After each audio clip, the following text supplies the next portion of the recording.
Hi friends, good morning. ఎలా ఉన్నారు? నా పేరు హరీష. రచన శివాని. 6వ భాగం. రచించిన వారు మీనా ముక్తేశ్వర్ గారు. సరే, కథలోకి వెళ్దామా మరి? ఎందుకో బంగారాన్ని వెళ్ళి చూడాలని ఉంది అన్నాడు శ్రీరామ్. అలా వెళ్ళకూడదురా, తరచుగా ఆడపిల్లల ఇళ్లకు అని చెప్పింది సీతాదేవి. ఏమో అమ్మా, బాగా బెంగగా ఉంది నాకు అన్నాడు శ్రీరామ్. పద్మజ నవ్వుతూ చూసింది భర్త వైపు.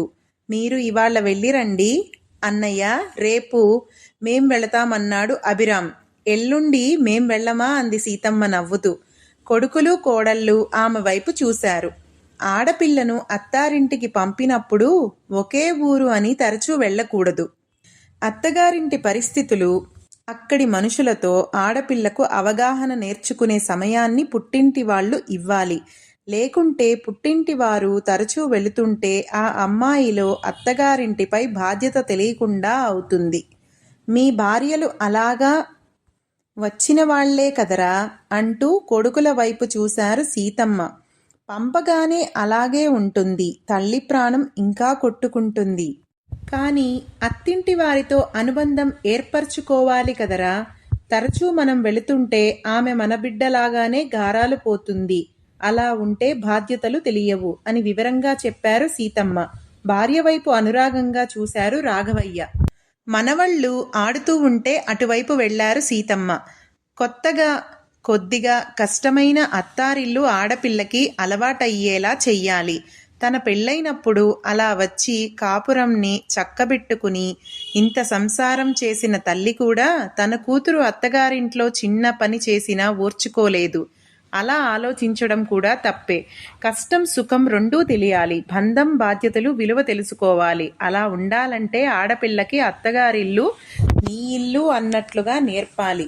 అలిగి పుట్టింటికి చేరే అమ్మాయిలకు తల్లిదండ్రులు మంచి చెడ్డ చెప్పి పంపాలి తప్ప చిన్న చిన్న వాటికి అలిగి రాకూడదు అని తాము పడ్డ కష్టాన్ని ఒకసారి వారికి తెలియచేయాలి.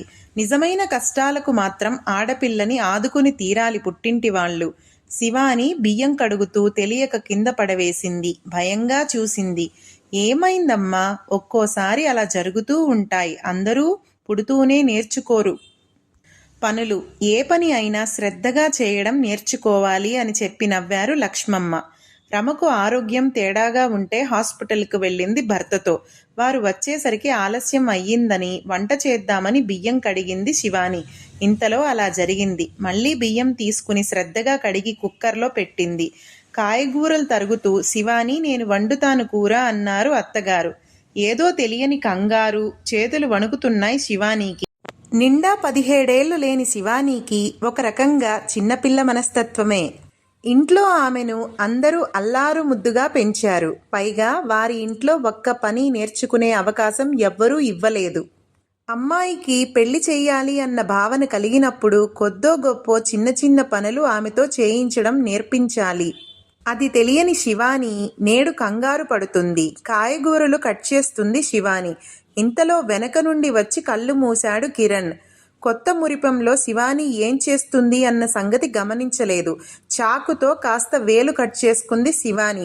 శివానీకి చాలా నొప్పి కలిగింది. రక్తం కూడా వచ్చింది. వెంటనే వాళ్ళ అమ్మ వాళ్ళు గుర్తు వచ్చారు. ఏడుపు వచ్చింది శివానీకి.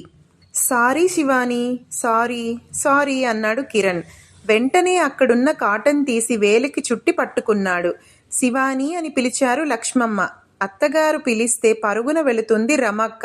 అందుకే గబుక్కున పైకి లేచింది శివాని. కట్ చేసిన బెండకాయ ముక్కలన్నీ కింద పడిపోయాయి. గాబరా పడిపోయింది శివాని. నే తీస్తా ఉండు అన్నాడు కిరణ్. తీస్తున్నాడు కాయగూర ముక్కల్ని. ఇంతలో లక్ష్మమ్మ గారి పక్కింట్లో ఉండే పవిత్ర వచ్చింది. ఏం చేస్తున్నారు మీరు అంది కిరణ్ వైపు చూసి. కిరణ్కి చిరాగ్గా అనిపించి లోపలికి వెళ్ళిపోయాడు. శివాని చూసి అత్తగారితో చెప్పింది. అయ్యో, ఏం చేస్తున్నారా ఆంటీ మీరు? వంట చేయడం ఏమిటి? 2 కోడళ్ళు ఉంటే అంది పవిత్ర. లేదమ్మా, రమకి బాగోపోతే హాస్పిటల్కి వెళ్ళింది. నీకు వంట రాదా అంది శివాని వైపు చూసి అదో రకంగా చూస్తూ పవిత్ర. నేర్చుకోలేదు అంది శివాని తల వంచుకుని. ఏం నేర్చుకున్నావు? బాగా తింటావా అంది పవిత్ర వెటకారంగా నవ్వుతూ. కళ్ళల్లో నీళ్లు వచ్చాయి శివానీకి. ఇంతలో రమ వాళ్ళు వచ్చారు. పవిత్రను చూసి, ఈ సమయంలో మీకు ఖాళీ ఉండదు అనుకుంటా, మిషన్ కుడుతూ ఉంటారుగా అంది రమ. ఆ ఆంటీ గారివి బ్లౌజులు ఉంటే తెచ్చాను అంది తిప్పుకుంటూ పవిత్ర. సరే అక్కడ పెట్టండి అని చెప్పింది రమ. వెళితే బాగుంటుంది అన్నట్లుగా చూసింది రమ పవిత్ర వైపు. శివాని కళ్ళలో నీళ్లు చూసి, ఏంటి అంది రమ. నాకు వంట రాదు అక్క, ఎవరూ నేర్పలేదు, అత్తయ్యగారే వండుతున్నారు పాపం, తినడం వచ్చా అంటూ అన్నారు ఆమె అంటూ పవిత్ర మీద చెప్పి కన్నీళ్లు పెట్టుకుంది శివాని. అనవసరమైన వాళ్ళు ఏదేదో అంటూ ఉంటారు, అవి పట్టించుకోకూడదు శివాని, అలాంటి వాళ్లతో తెలివిగా మాట్లాడాలి. రమ వాళ్ల మాటలు విని లక్ష్మమ్మ గారు బయటికి వచ్చారు. ఏమ్మా రమా, ఏమన్నారు డాక్టర్ గారు అని అడిగారు. రమేష్ సంతోషంగా, అమ్మా నువ్వు నానమ్మవి కాబోతున్నావు అన్నాడు ఆనందంగా. అవునా అంటూ, సర్వేశ్వర ఇన్నాళ్లకు నా మొర ఆలకించావా తండ్రి అంటూ కన్నీళ్లతో ఆనందపడిపోయారు లక్ష్మమ్మ. శివాని కూడా అలాగే ఆనందంగా చూస్తూ ఉంది. అవును, వదినలు నీళ్లు పోసుకున్నప్పుడు కూడా అందరూ స్వీట్స్ తిన్నాము అంది శివాని ఆనందంగా. అందుకే స్వీట్స్ తెచ్చాము శివాని అన్నాడు రమేష్. కిరణ్ వచ్చి చాలా సంతోషపడ్డాడు. ఇదంతా మన శివాని వచ్చిన వేళా విశేషం అత్తయ్యా అంటూ శివానీని దగ్గరకు తీసుకుంది రమ. నిజంగా తోడికోడలంటే రమలాగానే ఉండాలి అనిపిస్తుంది. తోడికోడలు పైనే చాడీలు చెబుదామా, వారిని ఎలా ఏడిపిస్తే బాగుంటుంది అని ఆలోచించే కొందరు తోడికోడళ్ళకి రమలాంటి వాళ్లను చూస్తే కొంచెమైనా బుద్ధి వస్తుంది. రమేష్ తెచ్చిన జిలేబీ అందరికీ నచ్చింది. జిలేబీ అంటే నాకు చాలా ఇష్టం అమ్మా అనేసింది శివాని అత్తగారి వైపు చూసి. అయ్యో సారీ అత్తయ్య అంది మళ్ళీ శివాని. అందులో సారీ చెప్పడానికి ఏముంది శివాని, అమ్మా అని పిలిస్తే ఇంకా సంతోషమే కదమ్మా అంది లక్ష్మమ్మ. శివానీని ఎవరైనా పొగిడితే చాలు బుగ్గలు కందిపోతాయి, ఎవరైనా చిన్న మాట అన్నా కూడా కళ్ళు ఎర్రబడిపోతాయి. మనిషి సుకుమారం, మాట మరింత సుకుమారం, మనసు సున్నితం. అమ్మా రమని పుట్టింటికి పంపుదాము, డాక్టరమ్మ 5 నెలల వరకు బెడ్ రెస్ట్లో ఉండమని చెప్పింది రమను. నీకు ఆరోగ్యం బాగోదు కదా అన్నాడు రమేష్. లక్ష్మమ్మ గారు మాట్లాడుతూ, రమ వచ్చిన దగ్గర నుంచి మనందర్నీ కూర్చోబెట్టి అన్ని పనులు చేసింది. ఇప్పుడు వంశోద్ధారకుడు కోసం నేను చేయలేనా, నాకు శివాని తోడుగా ఉండదా అంటూ నవ్వింది లక్ష్మమ్మ. నేను తోడుగా ఉంటానత్తయ్యా, మీరేం చెప్పినా నేను చేసేస్తాను అంది శివాని నవ్వుతూ. వద్దులేమ్మా అన్నాడు రమేష్. పుట్టింటికి ఇప్పుడు వద్దు, 5 నెలలు నిండాక పంపుదామని ఖచ్చితంగా చెప్పేశారు లక్ష్మమ్మ. శివానికి రమని చూస్తుంటే చాలా ఆనందంగా అనిపించింది. అసలు అంత బుజ్జి పాపాయి పొట్టలో ఎలా ఉంటుందో కదక్కా అంటూ నవ్వింది. ఆ మాటకు అందరూ నవ్వేశారు. అందరి ముందు ఎలా మాట్లాడాలో ఇంకా తెలియడం లేదు శివానీకి. లోపలికి వెళ్లిన రమను దగ్గరకు తీసుకుని ముచ్చటపడ్డాడు రమేష్. ఇన్నాళ్లకు మన బంగారు కల తీరబోతుంది, చాలా జాగ్రత్తగా ఉండాలి నువ్వు, ఏ పని చేయకు, అన్ని పనులు మేమే చేస్తాము అని చెప్పాడు ప్రేమతో రమేష్. శివానీకి ఎలా మాట్లాడాలో, ఎవరితో ఎలా ఉండాలో కాస్త నేర్పించు, పాపం గారాబంగా పెరిగిన అమ్మాయి అని చెప్పాడు రమేష్. తప్పకుండా అండి, నా బాధ్యత అని, వచ్చి నెల కూడా అవ్వలేదు కదా అని చూస్తున్నాను అంటూ నవ్వింది రమ. అత్తగారు వంట చేస్తుంటే సహాయం చేస్తూ ఉంది శివాని. కూర కాస్త దగ్గర పడ్డాక స్టవ్ ఆఫ్ చేయి తల్లి అంటూ లోనికి వెళ్లారు లక్ష్మమ్మ.